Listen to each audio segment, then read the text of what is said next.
Hello hi, मैं doctor Rishika Mutha, child I care and squint clinic Indore से। आज हम डिस्कस करने वाले हैं इन डिटेल अपनी लास्ट शॉर्ट्स की भी उसमें कंटिन्यूएशन में आगे कि स्क्विंट के क्या क्या ट्रीटमेंट ऑप्शंस हैं। सबसे कॉमन पेशेंट्स पेरेंट्स सबका यही डाउट रहता है कि स्क्विंट के ऑप्शन ट्रीटमेंट्स क्या क्या हैं, सर्जिकली नॉन सर्जिकली हम क्या क्या उसमें हम कर सकते हैं। जैसे कि हमने पिछले शॉर्ट्स में भी डिस्कस किया था कि स्क्विंट के हमने 5 ट्रीटमेंट ऑप्शंस के अंडर हेडिंग में डिस्कस किया कि ग्लासेस रहता है एक मैनेजमेंट, उसमें various type of glasses, patching therapy, Botox injection रहेगा एंड देन सर्जिकल मैनेजमेंट रहेगा या कोई विजन थेरेपी वगैरह। हम सबसे पहले ग्लासेस से स्टार्ट करेंगे कि क्या ग्लासेस से स्क्विंट सही हो सकता है, ये पेरेंट्स का क्वेश्चन रहता है। यस, ग्लासेस से स्क्विंट सही हो सकता है, बट स्क्विंट किस प्रकार का है उस पर डिपेंड करता है।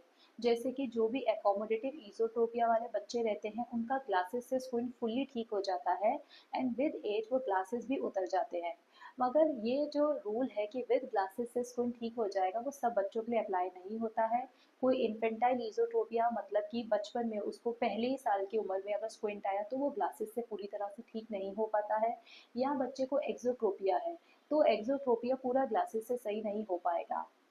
पेरेंट्स का आफ्टर ग्लासेस देने के बाद ये डाउट रहता है कि जब तक तो बच्चा ग्लास लगाता है तब तक उसका स्क्विंट सही लगता है एंड जैसे ही ग्लासेस उतारते हैं तो वापस स्क्विंट लगता है।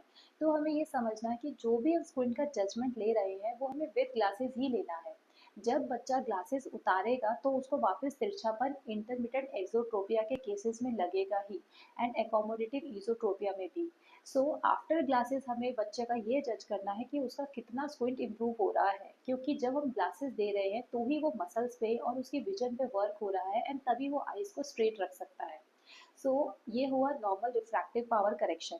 एंड देन कई बार स्क्विंट के केसेस में हम स्पेशल टाइप ऑफ ग्लासेस देते हैं, जैसे कि ओवर माइनस ग्लासेस यानी कि नंबर बढ़ा के देना, या प्रिज्म ग्लासेस जैसे कोई भी पोस्ट ट्रॉमा के एडल्ट पेशेंट्स आते हैं जिनको एकदम से तिरछापन आ गया है जिसके कारण उनको डबल विजन है। तो उसमें हम special type of prism glasses, Fresnel prisms या ग्राउंडिंग प्रिज्म ग्लासेस भी दिए जाते हैं। एंड बच्चों में भी प्रिज्म ग्लासेस दिए जाते हैं जो भी ईजोट्रोपिया के बच्चे रहते हैं, ताकि विद प्रिज्म ग्लासेस उनकी आई स्ट्रेट रहे तो उनकी बाइनोकुलैरिटी यानी कि दो आंखों से एक साथ देखने की क्षमता बनी रहे, उनका फ्यूजन बना रहे, स्टीरियोप्सिस उनका डेवलप हो सके, ताकि जो उनका क्रिटिकल पीरियड ऑफ डेवलपमेंट है वो अच्छे से बन सके। देन उसके बाद हम कई बार बच्चों में सेकेंड ऑप्शन में पैचिंग थेरेपी देते हैं। पैचिंग थेरेपी क्या सब बच्चों में दी जा सकती है? पैचिंग थेरेपी से स्क्विंट पूरी तरह से ठीक होता है कि नहीं होता है? डायरेक्टली पैचिंग थेरेपी का स्क्विंट से रिलेशन नहीं है। पैचिंग थेरेपी विजन इम्प्रूव करती है जिससे कि स्क्विंट इम्प्रूव हो जाता है। अगर आपके बच्चे की कोई एक ही आंख तिरछी है या दोनों आंखें वो ऑल्टरनेट तिरछापन करता है तो हमें पैचिंग थेरेपी देनी पड़ती है कि एक आई को हम बंद करें ताकि जो उसकी लेजी आई यानी कि वीक आई है वो उसको फोकस करे, उसको सेंटर में लेके आए एंड देन उसका विजन अगर इम्प्रूव होगा तो स्क्विंट खुद ब खुद कम दिखता है। बट पेरेंट्स का इसमें भी ये डाउट रहता है कि अगर हम एक आई पैच करते हैं तब तक तो वो आंख सीधी दिखती है स्क्विंट वाली, मगर जैसे ही हम पैच उतारते हैं आंख वापस तिरछी हो जाती है। तो इसमें भी हमें सेम यही समझना है कि हम जब तक पैच कर रहे हैं तो हम दूसरी आई को फोकस करने के लिए उसको फोर्स कर रहे हैं, तो ताकि तभी हमें वो आंख सीधी दिखेगी एंड ये ओवर द पीरियड धीरे धीरे इम्प्रूव होता है, कोई ओवरनाइट नहीं इम्प्रूव होगा ये। पैचिंग थेरेपी भी सब केसेस में नहीं दी जाती है, आफ्टर जजमेंट ही कई पेशेंट्स में पैचिंग थेरेपी वर्क करती है। कई बच्चों में भी ऑल्टरनेट आई पैचिंग थेरेपी दी जाती है जिसका कोई ना रिस्क है ना हम कोई प्रोवन बेनिफिट भी कह सकते हैं कि देने से स्क्विंट पक्का ही ठीक हो जाएगा। देन थर्ड ऑप्शन में हम डिस्कस करेंगे अबाउट एक्सरसाइजेस कि स्क्विंट के ट्रीटमेंट में एक्सरसाइजेस का क्या रोल है।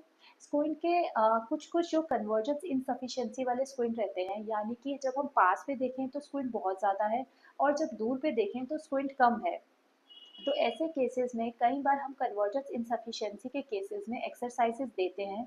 वो भी सिर्फ उन केसेस में हेल्प करता है जिनमें कि स्क्विंट बहुत कम हो, जिसमें पेशेंट को साथ में हेडेक है और स्क्विंट कम है, चश्मे का नंबर है, तो उसमें एक्सरसाइजेस उसको इम्प्रूव करेंगी पर फुली क्योर नहीं कर पाती है। बट वो एक टाइम बाइंग की तरह हो जाता है कि हाँ पेशेंट उतना टाइम अच्छा रहेगा एंड उसका जो सर्जिकल रिजल्ट भी है, अगर बाद में सर्जरी करें तो वो भी अच्छा आएगा।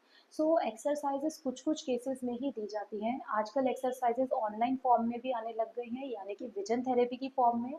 इंटरमिटेंट एक्सोट्रोपिया के पेशेंट्स में फ्यूजन इंप्रूव करने के लिए, 3D विजन इंप्रूव करने के लिए, सप्रेशन कम करने के लिए एंड कन्वर्जेंस इंप्रूव करने के लिए वेरियस प्रोटोकॉल्स में एक्सरसाइजेस दी जाती हैं।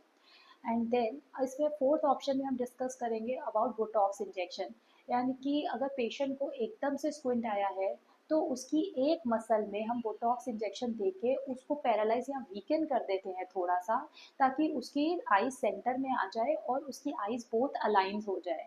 तो बोटॉक्स इंजेक्शन भी सब केसेस में नहीं दिया जाता है। कुछ कुछ ईजोट्रोपिया जो एक्यूटली एकदम से आ जाते हैं उन केसेस में दिया जाता है बोटॉक्स इंजेक्शन, जिससे कि वो उसका टेम्पररी इम्प्रूवमेंट हमें दिखता है। या कोई 6 पॉलिसी के एडल्ट पेशेंट होते हैं उनमें दिया जाता है, ताकि वो खुद ही जो 6 मंथ तक रिकवर होना है तब तक पेशेंट को डबल विजन और बाकी इश्यूज ना हो।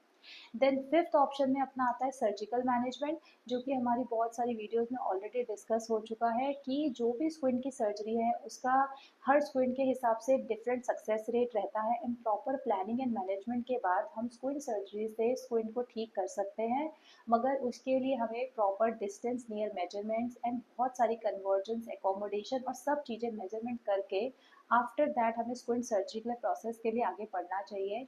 एंड हमें कभी भी एक आई या दो आई करनी है सर्जरी, ये हमेशा स्क्विंट स्पेशलिस्ट पे छोड़ना चाहिए। पेशेंट्स कई बार बहुत अपने आप ही जज करते हैं कि हमें एक ही आई करानी है, बट अगर हमें दो आई से बेनिफिट मिलेगा क्योंकि एक अमाउंट से ज़्यादा स्क्विंट है तो फिर हमें दोनों आइज करनी ही पड़ती हैं। सो अगर स्क्विंट की कोई सर्जरी प्लान हो रही है तो उसके लिए हमें पहले पूरा एक डिटेल वर्कअप करना चाहिए, और जो बाकी ट्रीटमेंट ऑप्शन है वो रूल आउट करके फिर हम स्क्विंट सर्जरी पे जा सकते हैं। Thank you.